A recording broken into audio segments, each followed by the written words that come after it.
ભક્તિ ઘણી છે, ભજન ઘણું છે, પણ કપટ વાળું છે. કોઈને દેખાડવાનો ભાવ, કોઈને કહેવાનો. આપણે આમ ભક્તિ કરતા હોય ને તો આપણે અડધા ગામને તો સંભળાવા નીકળે, અમે આમ કરીએ, અમે આમ કરીએ. ભક્તિ એ ધન છે બાપ. જેમ લોભી માણસ ધનને છુપાવે એમ ભક્તિને છુપાવે. ભક્તિ ધન છે, એને છુપાવો, એને જાહેર ન કરો. આપણી પાસે 5-10 લાખ રૂપિયા આવ્યા હોય તો આપણે કાંઈ શેરીમાં બેઠા બેઠા ગણી બધાને ખબર પડે એમ ને?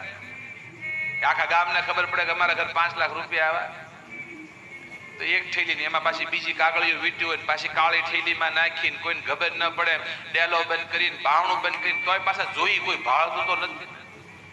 જેમ ધનને છુપાવવા, ભક્તિ તો ધન છે બાપ. ઘણા માળા કરે ને તો હાલતા ચાલતા હાથમાં લઈને માળા કરે, જેથી કરીને ગામને ખબર પડે હું માળા કરું છું. નહીં, હાલતા ચાલતા કોઈ શાસ્ત્રમાં વિધાન નથી હાલતા ચાલતા તમે માળા કરી શકો. આ હવેના બધા પાખંડી ધર્મોએ આ બધું કાઢ્યું છે કે હાલતા ચાલતા માળ. ભગવાનને ભેગા લઈ લઈને જાતા ઘણા જોતા, ભગવાનને ભેગા રાખે. કૃષ્ણ ભગવાન હોય તો ટોપલી ભેગા લઈને રખડાવે.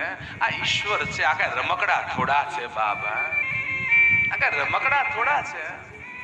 જ્યાં જઈને ભગવાન ભેગા ને ભેગા ભગવાન. અને ઈ પાછું એને ભાવ છે એટલે નથી લઈ જતા, ગામને દેખાડો કરવા ભગવાન ભેગા ને ભેગા.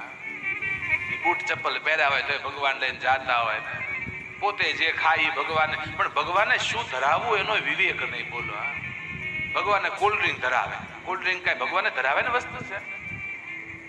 કાચના વાસણમાં, જે જગ્યાએ કાચના વાસણમાં ભગવાનને ધરાવવામાં આવે ને, માની લો આ બધો પાખંડ છે.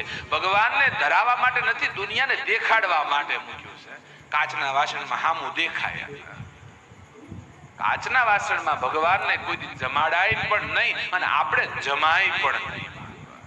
શાસ્ત્ર ના પાડે છે કાચના વાસણમાં જમાય પણ નહીં અને જમાડાય પણ નહીં.